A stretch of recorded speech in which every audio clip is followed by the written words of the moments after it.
Hello mga kapatid, isang mapagpalang umaga po sa ating lahat. Purihin ang Panginoon at ang pag-aaralan po natin for today ay pinamagatan po nating transformed and transforming. At ang verse po natin ay nagmula po sa 2 Chronicles chapter 33 verse 16. Ang sabi po, "Then he restored the altar of the Lord and sacrificed fellowship offerings and thank offerings on it, and told Judah to serve the Lord, the God of Israel." Amen. Sabi po dito sa ating Our Daily Bread, Manasseh changed his community, first for evil, then for good. Crowned king of Judah at the age of 12, he led his people astray, and did they did great evil for many years. Mababasa po yun sa 2 Chronicles chapter 33 verse 1 to 9.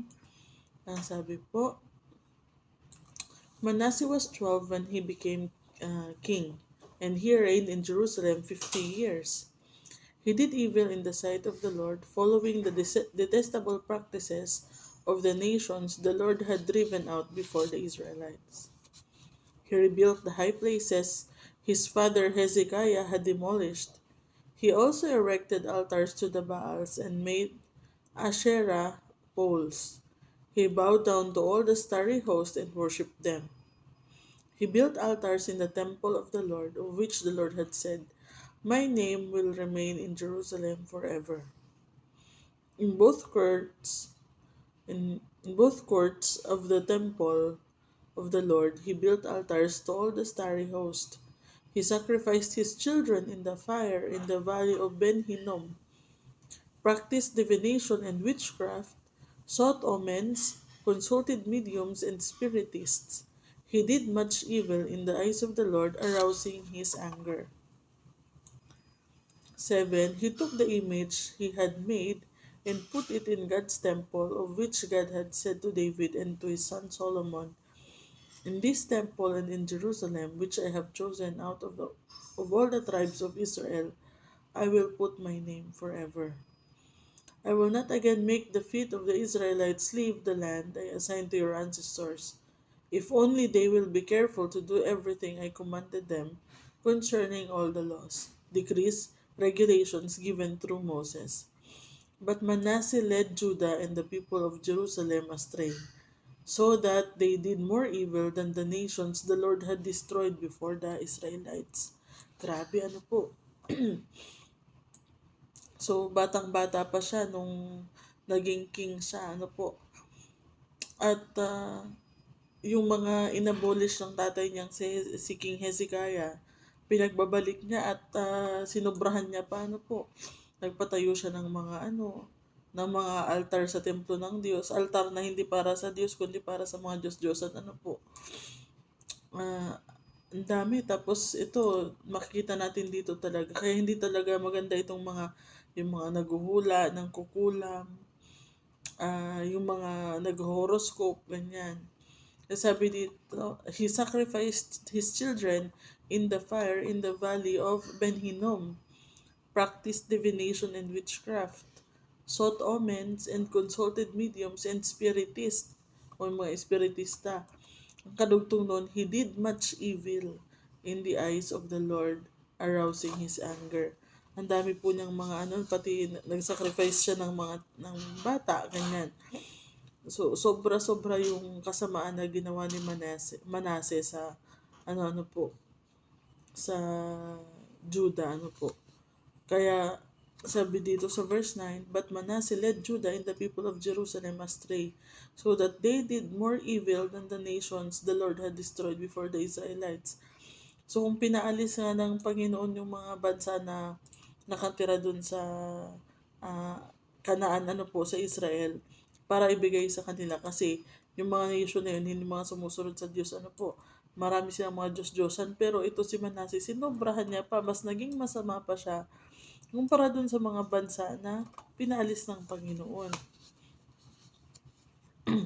They paid no attention to God's warnings, and so he allowed Manasseh to be taken prisoner to Babylon. Mababasa po natin yan same chapter sa 2 Chronicles 33 verses 10 to 11. Ang sabi po, "So the Lord spoke to Manasseh and his people, but they paid no attention." So kinakausap sila ng Panginoon pero hindi sila nakikinig. So the Lord brought against them the army commanders of the king of Assyria, who took Manasseh prisoner, put a hook in his nose, bound him with bronze shackles, and took him to Babylon. So grabe no, hari siya ng Israel pero binihag siya, nilagyan siya ng singkaw sa ilong. Tapos may mga pa siya, may kadenang bronze, at dinala siya doon sa Babylon. So, yun ang, kasi ayaw nila makinig sa Panginoon, yun ang naging way ng Panginoon na para bumalik sila sa Kanya, lumapit ulit sa Kanya.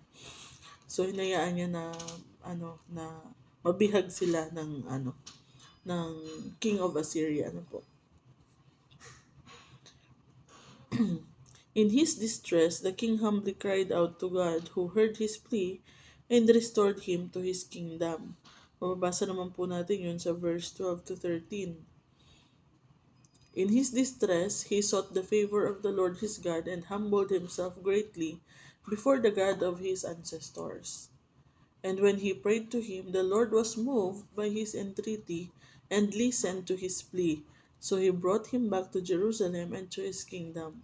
Then Manasseh knew that the Lord is God. So ito po yung nakakalungkot nung time na yung kalakasan niya, ka kasimulan ng pamumuno niya, hindi siya sumunod sa Panginoon. Noong time lang na in distress na siya, hirap na siya dahil sa pagpapalo ng Diyos, saka pa lang siya nagpakumbaba at lumapit, doon pa lang din niya na patunayan na ang ating Panginoon si Yahweh ay Diyos. Siya ay Diyos na buhay, So, sa atin po mga kapatid, wag na po nating antayin na hirap na tayo bago pa tayo lalapit sa Panginoon at magpapakumbaba. Kaya po tayo minsan hinahayaan ng Panginoon na magkaroon ng mga problema, ng mga pagsubok sa buhay. Inaalaw niya po yan para po mag-rely tayo sa Kanya, para humingi tayo ng tulong sa Kanya. So wag na sanang umabot dito na yung ilang beses sila kinakausap ng Panginoon, di sila nakikinig. Tapos nung pinalo na sila at hirap na siya, saka pa lang siya lumapit sa Panginoon. So makinig po tayo lagi pag tayo ay kinakausap ng Panginoon sa pamamagitan ng kanyang salita, sa pamamagitan ng mga kapatid na nagtuturo, maaaring sa pamamagitan ng mga godly music. So maraming ways po ang Panginoon para turuan tayo or kausapin tayo. Makinig tayo. The now reformed king rebuilt the city walls and got rid of the foreign gods. Mababasa po natin yan sa verses 14 and 15. Afterward, he rebuilt the outer wall of the city of David, west of the Gihon spring in the valley, as far as the entrance of the fish gate and encircling the hill of Ophel. He also made it much higher. He stationed military commanders in all the fortified cities in Judah. He got rid of the foreign gods and removed the image from the temple of the Lord, as well as all the altars he had built on the temple hill and in Jerusalem. He threw them out of the city. So ngayon, inalis na niya yung mga idol sa kanyang, dun sa Jerusalem, mga Diyos-Diyosan niya, at pinatapon na niya. So sa atin din po, pagka, tayo ay, nung lumapit siya tulong sa Panginoon, di ba, na-restore siya ng Panginoon. Tapos, tinapon niya yung mga idols, yung lahat ng mga Diyos-Diyosan niya, para, sa labas ng city, para hindi na nila sambahin. So, sa atin din po, minsan pag tayo nakakaranas ng pagsubok, hingi tayo ng tulong sa Panginoon. Tapos kung ano-ano pinapromise natin, Lord, hindi na talaga ako mag-iinom. Lord, tulungan mo ako, hindi na ako magsusugal. Lord, hindi na ako magsasabong. Lord, hindi na ako magda-drugs. O Lord, hindi na ako mambababae. Hindi na ako magnanakaw. Kung ano-ano yung mga pinapromise natin para lang tulungan tayo ng Diyos na makaalis for the current situation, on the current situation. Pero after niya tayong i-restore, after niya tayong tulungan, balik na naman tayo sa dati. So, though may mga negative na side ito si Manasseh, meron din naman siya ugali na dapat tularan nung siya ay nabago na, talagang sinunod niya yung kalooban ng Panginoon. He restored the altar of the Lord and told Judah to serve the Lord, the God of Israel, sa verse 16. As the people observed the radical transformation of Manasseh, so too were they transformed. So basahin po natin ang verse 16 and 17. Then he restored the altar of the Lord and sacrificed fellowship offerings and thank offerings on it, and told Judah to serve the Lord, the God of Israel. The people, however, continued to sacrifice at the high places, but only to the Lord their God. Praise the Lord. So as we seek God, may He transform us and so impact our communities through us. So nung pinag-utos ni Manasseh na nasambahin ng mga tao yung ah, totoong Diyos, yung Diyos ng Israel, tuloy-tuloy pa rin yung pag-aalay nila dun sa mga high places, pero hindi na dun sa mga idols nila, kundi kay Yahweh, sa kanilang Diyos, So, praise God. So, at sabi nga dito, as we seek God, may He transform us and so impact our communities through us.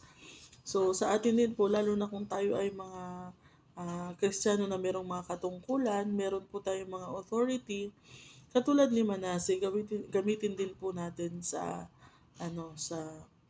pagdadala ng mga tao sa Panginoon. Ilapit natin sila sa Panginoon.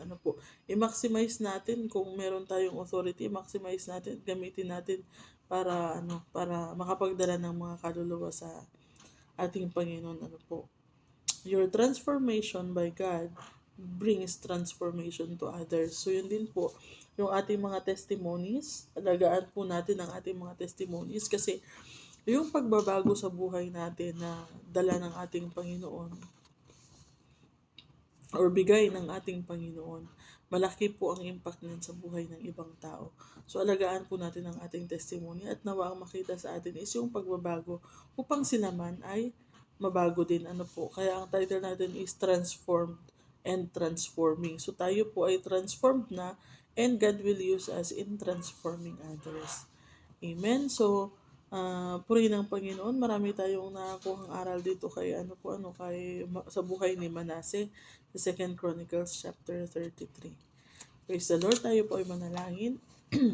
Salamat, Panginoon, sa buhay ni King Manasseh, Panginoon, na bagamat sa umpisa ng kanyang pamumuno, Panginoon, grabe po yung kasamaang ginawa niya, Panginoon. Subalit, ang mahalaga po, Panginoon, siya po ay nagsisi, siya po ay lumapit muli sa inyo at naglingkod muli sa inyo.